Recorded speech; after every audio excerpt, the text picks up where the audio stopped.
স্বামী বিবেকানন্দ বলেছেন, the difference between an ordinary person and a great person lies in the degree of concentration.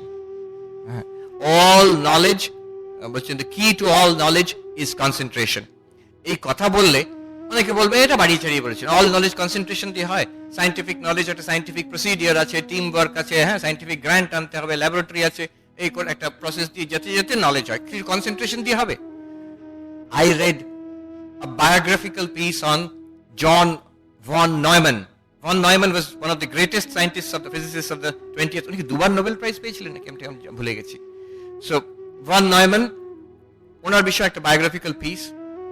Basically he was actually in some sense more I would say brilliant than Einstein himself. Einstein's achievements গুলো অনেক বেশি, অনেক অনেক বড় জায়গায় উনি কাজ করেছেন, কিন্তু von Neumann এর বিরাট range of achievements and practically as a person was a blazing intellect. ওনার বিষয়ে বলা হচ্ছে, he had the firm conviction that he would be able to solve any problem, crack any problem by the sheer power of his focused mind. উনি বলছেন, আমি খুব মন দিয়ে একটা জিনিসকে ভাবি, আই এম শিওর এটা সলিউশন আমি বার করতে পারবো। স্বামীজির কথা একদম হুবহু বলছেন, by the power of concentration. আমি হার্ভার্ডে যখন ছিলাম নিজের পড়াশোনা কম করতাম, আর ওখানে আমি যেতাম যত সব নাম করা, মানে যে ফিল্ডে আমার ইন্টারেস্ট আছে, ইকোনমিক্সে, ফিলসফি, কিছু সায়েন্সে, সাইকোলজিতে, যে যে বই টই লঞ্চ হচ্ছে, নতুন স্কলার যারা আসছেন, হার্ভার্ডে এটা একটু প্রেস্টিজিয়াস যে আমার বইটা যদি হার্ভার্ড থেকে লঞ্চ হয় এটা বেশ বড় ব্যাপার। অনেক, তাই জন্য খুব অনেক চিন্তাবিদ, স্কলার্স, তাদের সঙ্গে দেখা হওয়ার সুযোগ হয়েছিল। তো ওয়ান থিং আই নোটিসড, আমি মাঝে মাঝে জিজ্ঞেস করতাম এই ফোকাস নিয়ে, আর সবাই কিন্তু ওই জায়গায় একমত, যে কোনো বড় কাজ করতে গেলে, এটা তো স্কলারলি কাজ, মানে যেমন তোমরা যেমন আছো, মাস্টারমশাইয়ের যে কাজে আমরা সবাই এখানে আছি, it's an academic institution. Most valuable commodity is attention. Time, energy, বিশেষ করে attention, most valuable commodity. সবাইকার, everywhere. And the more আমি তো দেখছি ইয়াং ছেলে মেয়েদের বাদ দিলে ওখানে, most of the others you will be amazed কতটা কম ওরা টেকনোলজির উপর ডিপেন্ড করে। They depend on technology, কিন্তু they insulate themselves from technology. বিশেষ করে রিসার্চ কাজ যখন করছে, একটা স্ট্র্যাটেজি হচ্ছে they cut off blocks of time. সেখানে ওরা কোনো ইমেলের জবাব দেবে না, কোনো সোশ্যাল মিডিয়া তো দূরের কথা, ও সোশ্যাল মিডিয়াকে ওখানে ঘেন্না করে, ওই টপ লেভেলে যারা আছে, ছাত্ররা নয় তো সোশ্যাল মিডিয়ার থেকে তো দূরে থাকে, ইভেন ইমেলেরও জবাব দেবে না। They have to isolate themselves from the world. কয়েক ঘন্টা প্রতিদিন আমার রিসার্চের কাজে দেবো আমি, ওটা না হলে হবে না। If I am scattering myself, আমি একটা প্রফেসরকে ওখানে দেখলাম না যে সারাক্ষণ সোশ্যাল মিডিয়া করছে, সেলফি তুলছে, নো, ছাত্রছাত্রীরা করছে অনেকটা, not the research scholars, PhD scholars, graduate students, Professor's তো নয়।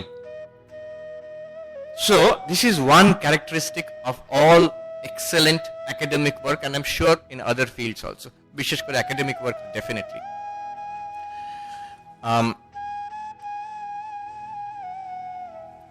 I'll just tell you, এইটা এখানে তো আছে নিশ্চয়ই, আমাদের লোগোটা আছে, রামকৃষ্ণ মিশনের লোগোটা এখানে আছে সামনে, এখানে নেই, তোমরা তো দেখেছো রামকৃষ্ণ মিশন লোগোটা, এই সূর্য উঠছে, হাঁস আছে, জল আছে, পদ্ম প্রস্ফুটিত হচ্ছে, আর একটা সাপ, serpent encircling the whole thing. তো ওটার মানে, ওটা কিন্তু স্বামী বিবেকানন্দ নিজে এঁকেছিলেন। Vedanta society of New York যেখানে আমি আছি, সেখানে একদিন সকালবেলা একজন ডাচ ভদ্রলোক, উনি স্বামী বিবেকানন্দের লেকচার উনি ছাপাতেন, উনি এসে জিজ্ঞেস করলেন সকালবেলা ব্রেকফাস্ট টাইমে, স্বামী it will be good to have a logo, যেটা আমরা ছাপিয়ে বিক্রি করবো, তো একটা লোগো থাকলে ভালো হয়। স্বামী বিবেকানন্দ ওইখানে একটা পেপার নিয়ে, বর্ণনা আছে, উনি চট করে কেটে একটা স্কেচ করে এরকম করে ছুঁড়ে দিলেন ওর দিকে, ডেস্কের over the table, draw it to scale বলে দিলেন। কি মানে এটার? যেখানে সূর্যটা হচ্ছে জ্ঞানের প্রতীক, পদ্মটা হচ্ছে ভক্তির প্রতীক, ঢেউগুলো হচ্ছে কর্মের প্রতীক, আর পুরো জিনিসটাকে এনসার্কেল করে যে সাপটি আছে, আমরা তো বলি কুণ্ডলিনী এসব বলি, but basically it is focus, the power of concentration. এই সবকে একসঙ্গে করলে, জ্ঞান কর্ম ভক্তিকে একসঙ্গে করলে, ইয়োগড উইথ যোগা, আমরা এটাকে সাধারণ ব্যাখ্যা করি কর্মযোগ, জ্ঞান যোগ, ভক্তি যোগ, রাজযোগ একসঙ্গে করে, বা মাঝখানে যে হাঁস সাঁতার কাটছে ওটার প্রতীক হচ্ছে পরমাত্মার প্রতীক। ভগবানকে পাওয়া যায়, পরমাত্মাকে পাওয়া যায়, এইটা আমরা ব্যাখ্যা করি। বাট আরেক জায়গায় স্বামীজি এটা অন্যরকম ব্যাখ্যা করেছেন। উনি বলছেন পাওয়ার, জ্ঞান, ভক্তি অ্যান্ড কর্ম yoked to the power of yoga. এই তিনটে জ্ঞান, ভক্তি, কর্মের পেছনে যোগের যদি পাওয়ার থাকে তখন ভগবান লাভ করা যেতে পারে। যোগের পাওয়ারটা, পাওয়ার অফ যোগ means power of focus, power of concentration. পড়াশুনো শুধু কেন, ভগবান লাভ অব্দি হতে পারে ওই power of focus, power of concentration দিয়ে। যোগ to the power of focus. ওই একজন পজিটিভ সাইকোলজিস্ট, তার বইতে, কনসেন্ট্রেশনের উপর বই, তিনি ওই সর্পের যে প্রতীকটা ওটা ব্যবহার করেছেন। স্বামী বিবেকানন্দ পড়েননি, আই এম শিওর, নিজের থেকে উনি ভেবেছেন ওটা এক্স্যাক্টলি যা স্বামী বিবেকানন্দ বলছেন। ওটাকে আরো একটু ব্যাখ্যা করছেন যে বেস্ট এক্সাম্পল অফ ফোকাস হচ্ছে এই কোবরা, ফোনা তুলেছে। কি মানে? সো একটা cobra, imagine a cobra with a raised hood, it is focused on the prey, মানে ওই ব্যাংকে একটা ইঁদুরকে ধরবে, তার উপর একদম laser like focus, number one. Number two, it holds the focus. জি, লেজার লাইক ফোকাস তো আমরা সবাই করতে পারি, 1 মিনিট 2 মিনিটের জন্য করতে পারি। Our problem is we are unable to hold it, it shifts. আর যেটা সোশ্যাল মিডিয়া করে চট করে শিফট করিয়ে দেয় এক জায়গা থেকে আরেক জায়গা। So we are unable to hold it. The cobra, it holds that focus, অনেকক্ষণ ধরে আছে। আর থার্ড, ভেরি ইম্পর্টেন্ট, ওই ফোনাটা বলছে it's a symbol of cutting out the rest of the world. জগৎ সংসারকে বাদ দিয়ে দিচ্ছে। হ্যাঁ, যে বায়োলজি পড়েছে বলছে না মহারাজ ওইটা তো মানে নয়, আই নো দ্যাট। ওনাটা ওটা it's a kind of mechanism of the cobra, নিজেকে আরো ইন্টিমিডেটিং করার জন্য ফুলিয়ে ওঠে ওরকম ভাবে। কিন্তু অ্যাকচুয়ালি এটা it's being used in a symbolic way. উনি বলছেন এটাকে এভাবে ভাবো, ও জগৎ সংসারকে বাদ দিয়ে দিচ্ছে। So 3 components of concentration. আমি কনসেন্ট্রেশন ফোকাস কি করে করব? একটা হচ্ছে laser like focus, scattered focus নয়, লেজার লাইক এক জায়গায়। দ্বিতীয় হচ্ছে হোল্ড ইট। তৃতীয় হচ্ছে cut out everything else, cut out everything else. হ্যাঁ, আমি দেখেছি ছোট বাচ্চারা যখন পড়ে এইভাবে পড়ে, বইকে রেখে একদম হাতটাকে দেখো এইভাবে করে পড়ছে। কি করছে ওরা? ওরা আসলে জগৎটাকে বাদ দেওয়ার চেষ্টা করছে, প্রচন্ড ফোকাস করার চেষ্টা করছে। তোমাকে ওইভাবে পড়তে হবে না, but that is the idea. ওই কিউবিকেল ওইরকম ভাবে কেন করা হয়েছে? আমি হার্ভার্ডে দেখলাম, আবার মজার কিউবিকেল ছবি দেখিয়েছিলাম, ছোট ছোট বাক্সর মধ্যে বসে, ওর মধ্যে বসে যাও, পা ছড়িয়ে বসতে পারবে, এবার সব চারিদিক থেকে বন্ধ হয়ে যাবে, তুমি বাইরে দেখতে পাচ্ছ, তোমাকে আর কেউ দেখতে পারবে না। ওটা একটা বাক্স আছে, আর কিছু নেই, ওর মধ্যে তুমি বসে আছো কিন্তু। এবার তার মধ্যে তুমি কম্পিউটার আছে, তুমি পড়াশোনা করতে পারো, ঘুমোতে পারো, যাই করতে পারো। Focus. So cutting out everything else, laser like.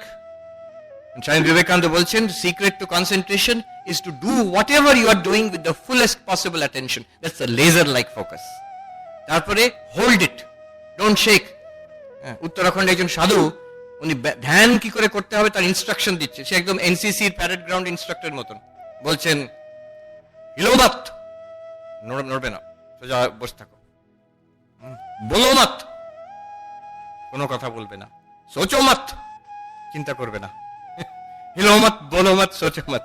Which means be steady, hold that focus, and also cut out everything else. কিছু পজিটিভ সাইকোলজি রিসেন্টলি ওরা বার করেছে যে an optimum time, এটা তুমি নিতেও পারো নাও নিতে পারো। An optimum time is you divide your time into 25 minutes. বেশিক্ষণ যারা পারছে না, বিশেষ করে যাদের ফোকাসের অসুবিধে, সবাই করে না, অনেকে by nature you are focused, many of you are very good students, so তোমাদের একটা হ্যাবিট আছে ফোকাস করার। But if you find it difficult, problematic, then you can divide your time into 25-minute gaps. Ekdom 25 minute without any kind of disturbance, with intensity. Eta সংকল্প করবেন যে I'll cut off this time. এখন থেকে 25 minutes আর কিচ্ছু হবে না, কোনো mobile নয়, কোনো বন্ধুর সঙ্গে কথা নয়, কোনো অন্য চিন্তা নয়, জাস্ট এই বইটাকে, লেখাটাকে, অ্যাসাইনমেন্টটা। 25 minutes later I can give a little, যদি ইচ্ছে করে একটা গ্যাপ দিলাম, কয়েক মিনিট এদিক ওদিক দেখলাম, একটু স্ট্রেচ করলাম, একটু গিয়ে জল খেয়ে এলাম, হ্যাঁ, আবার তার নেক্সট 25 মিনিটস। বলছে এটা নাকি ভালো কাজ করে। Depends, you must have your own study habits নিজে তৈরি করতে হবে। It depends from, it changes from person to person. যদি অনেকক্ষণ ধরে রাখতে পারো কনসেন্ট্রেশন, আরো ভালো, না পারলে এটা একটা। নাও স্বামী বিবেকানন্দ উনি যখন বলছেন যে do whatever you are doing with the fullest possible attention, আমরা মনে করতে পারি সবকিছু ফুলেস্ট পসিবল অ্যাটেনশন দিয়ে করবো কেন, আমি একটা বই পড়ছি, ঠিক আছে ফুলেস্ট পসিবল অ্যাটেনশন, বন্ধুর সঙ্গে গল্প করছি, ফুলেস্ট পসিবল অ্যাটেনশন কি দরকার, তো রিল্যাক্স করছি। But no, it's a habit of the mind. So we have only one mind. Swami Vivekananda বলছেন remember you have only one mind, it is the same mind. যে মনটাকে সারাদিন আমি ছেড়ে দিচ্ছি, ঢিলে ভাবে চলছে, যেমন চলছে চলুক, এখানে যেমন চলছে চলুক চলবে না, যেহেতু you have a routine here, মহারাজরা আছেন, ওয়ার্ডেনরা আছেন, একটা টাইম টেবিল, একটা ঘন্টা আছে, so you are, it's good, you are in a routine. কিন্তু যখন রুটিন নেই, তুমি একা পড়ছো অন্য কোনো শহরে, কেউ বলার নেই, মহারাজ নেই, বাবা মা নেই, একা আছো, যেমন ইচ্ছে তুমি থাকলে, then you will notice one thing, যখন আমার ইচ্ছে হচ্ছে পড়তে, that I have to focus on something, আর মন নিচ্ছে না তখন, because I have let the mind run as it wants to throughout the day. এখন রাত্রিরে পড়ে নেবো, কাজটা রাত্রিরে করে নেবো, এখন একটু যাই বন্ধুদের সঙ্গে, এখন একটু ইন্টারনেটে ব্রাউজিং করি, এখন একটু সিনেমা দেখতে যাই, এখন একটু খেয়ে আসি বাইরে গিয়ে, এবার রাত 10টা যখন হলো, কালকে অ্যাসাইনমেন্ট ডিউ, পড়তে বসলাম, তখন মন বলছে পড়বো না কেন, সারাদিন আমি নেচে খেলে হেসে বেরিয়েছি, এখন এই বোরিং কাজটা করবোই না, জোর করে করতে বলো ঘুমিয়ে পড়বে মন, mind will go to sleep. It's the same mind, যদি অ্যাটেনশনের অভ্যাস না থাকে, what will happen is when I demand attention, the mind will not give attention. So the power of focus, এই বইটা খুব ইম্পর্টেন্ট। এখন অনেকগুলো বই এই বিষয়ে বেরোচ্ছে, আমি 2-3টে বলছি। একটা তো ক্লাসিক ফ্লো, এই বিষয়ে আমি আগেও বলেছি, মিহাই চিকজেনমিহাই একজন পজিটিভ সাইকোলজিস্ট, আমেরিকাতে কাজ করছেন উনি অনেকদিন ধরে। তো he has written this book flow, it's about focus. আমি ফোকাসের বিষয়ে, কনসেন্ট্রেশনের বিষয়ে পজিটিভ সাইকোলজি আজকাল যা আবিষ্কার করেছে, মোস্টলি ওই একটা বই পড়লে অনেক কিছু বোঝা যায়, ইটস ভেরি হেল্পফুল। ফ্লো, উনি মিহাই চিকজেনমিহাই, হি ওয়াজ আ স্টুডেন্ট ইন ভিয়েনা, তখন সেই দ্বিতীয় বিশ্বযুদ্ধ শেষ হয়েছে। উনি বলছেন যে আমি তখন ইয়াং ছেলে, ভিয়েনা ধ্বংস হয়ে আছে, বম্বিং হয়ে গেছে, তখন রিকনস্ট্রাকশন আরম্ভ হয়নি, পকেটে পয়সাও নেই। আমার সন্ধ্যাবেলা দুটো অপশন ছিল, একটা সিনেমা দেখতে যাব, পয়সা নেই, তারপর দেখলো পাশে একটা লেকচার হচ্ছে, ফ্রি লেকচার, বললো তো ফ্রি লেকচারে যাই, সিনেমা দেখার পয়সা নেই, বললাম আমি ফ্রি লেকচারে গেলাম, সেখানে গিয়ে আমি মন্ত্রমুগ্ধের মতন শুনে গেলাম। কে বলছেন? কার্ল ইয়ুং সেখানে লেকচার দিচ্ছেন। বলছে সেই যে আমার অ্যাট্রাকশন হলো সাইকোলজির প্রতি, তখন টিনেজার, আমি ঠিক করলাম এই সাবজেক্টটাই আমি পড়বো সারা জীবন। আর হিজ হোল ফোকাস, ওনার point, his study was the quality of life, আমাদের জীবনের সবচেয়ে উন্নত কোয়ালিটি, বেস্ট লাইফ কখন হয়। And he came to this understanding, যখন আমরা মোস্ট ফোকাসড, মোস্ট কনসেন্ট্রেটেড, তখনই আমাদের বেস্ট লাইফ হয়। Most focused, he also said, on some worthwhile project. আমি তো মোস্ট ফোকাসড হতে পারি একটা সিনেমা দেখার সময়, ক্রিকেট খেলার সময় তো মোস্ট ফোকাসড হতে পারি, তাতে কি আমার হাই কোয়ালিটি অফ লাইফ হবে? না। একটা worthwhile project, what is a worthwhile project? তোমার পড়াশোনা হতে পারে, তোমার কাজ হতে পারে, তোমার বই লেখা হতে পারে, ক্রিয়েটিভ এন্ডেভার হতে পারে, সায়েন্স আর্ট কিছু হতে পারে, স্পোর্টস হতে পারে, খেলা, সাম ওয়ার্থওয়াইল চ্যালেঞ্জিং টাস্ক, তাতে যখন আমার প্রচন্ড ফোকাস আসে, that is the most high quality life, যেটা মানুষ রিপোর্ট করছে। So if I want my life to be very fulfilling, one of the key components is focus, concentration chhada, and the ability to pour oneself into the object. Swami Vivekananda bolchen, if I had to do my education all over again, I would develop the power of attachment and detachment, and with a perfected instrument I would go around collecting information, knowledge. Swamiji তো এখানেই পড়েছেন। আমি গতকাল Presidency college ইউনিভার্সিটিতে গেছিলাম, ওখানে ওদের নাম করা যারা এক্স স্টুডেন্ট, তাদের নাম বড় বড় করে লেখা আছে। দু জায়গায় দেখলাম স্বামী বিবেকানন্দের নাম বড় করে লেখা আছে। হি ওয়াজ দেয়ার। উনি এরকম সেমিনারেও আসতেন, ওদের একটা পুরনো রেজিস্টার খুঁজে পেয়েছে, সেমিনার হচ্ছে, কে কে অ্যাটেন্ড করছেন তার মধ্যে আছে নরেন্দ্রনাথ দত্ত, ওনার সই আছে। পরবর্তীকালে আরেকটা সেমিনার বেশ কয়েক বছর পরে ওরা বলছে আমরা পেলাম সুভাষচন্দ্র বোস অ্যাটেন্ড করছেন সেমিনারটা। So this ability to throw yourself completely into something, it indicates the quality of your life. একটা কথা আছে আমার খুব ভালো লাগে, what determines the quality of my life? What I think about and how much I think about that determines the quality of my life. আমার মনে আমি কি পুষে রেখেছি আর কতটা পুষে রেখেছি, that will determine the quality of my life. যিনি লিখেছেন উনি বলছেন, আমি যখন এটা অ্যাপ্লাই করলাম দেখলাম আমার ক্যান্সার হয়েছিল, কেমোথেরাপি হচ্ছে, এত টাকা খরচ হচ্ছে, মরেও যাবে হয়তো, এত রকম বাজে চিন্তা, আমার লাইফ একদম একটা নরক হয়ে গেছিল। বাট শি রাইটস দ্যাট আমি ঠিক করলাম এরকম ভাবে বাঁচা যায় না, আই উইল কনসেন্ট্রেট যেটা আমার সবচেয়ে ভালো লাগে সেটার উপরে মন দেবো। ও লেখালেখি করতেন, তো ওইটার উপরে আমি মন দিলাম, আর যতটুকু সময় যা দরকার হসপিটাল টাকা বিল পেমেন্ট ওইটা না হলে নাই ওইটুকু করে দিলাম, বাকি সময়টা সব সময় আমি আমার কাজের বিষয়ে চিন্তা করতাম, আমার যে লেখা। বলছে আমার quality of life became internal quality of life, it became better after cancer than before cancer. আগে তো এমনি ভাবে ভেসে যাচ্ছিলাম জীবনে, এখন ওই চাপে পড়ে নিজেকে I had to make an effort আমার জীবনের কোয়ালিটিটাকে ইমপ্রুভ করার জন্য। So what you think about, আমি কি আমার ক্যান্সার রোগ এই টাকা পয়সার চিন্তা নিয়ে সারাক্ষণ ভাবছি, নাকি আমার ফেভারিট সাবজেক্ট ওইটাকে নিয়ে ভাবছি, একটা কিছু কনস্ট্রাকটিভ ওয়ার্ক জীবনে একটা বই লিখছি কিংবা ধ্যান করছি, whatever it is, something high and noble, সেখানে মনটা দিচ্ছি, then my life will improve. মিল্টনের কথা আছে, the mind in its own place can make a heaven of hell and a hell of heaven. মন নিজের থেকে স্বর্গকে নরক বানিয়ে দিতে পারে, নরককে স্বর্গ বানিয়ে দিতে পারে। কিভাবে?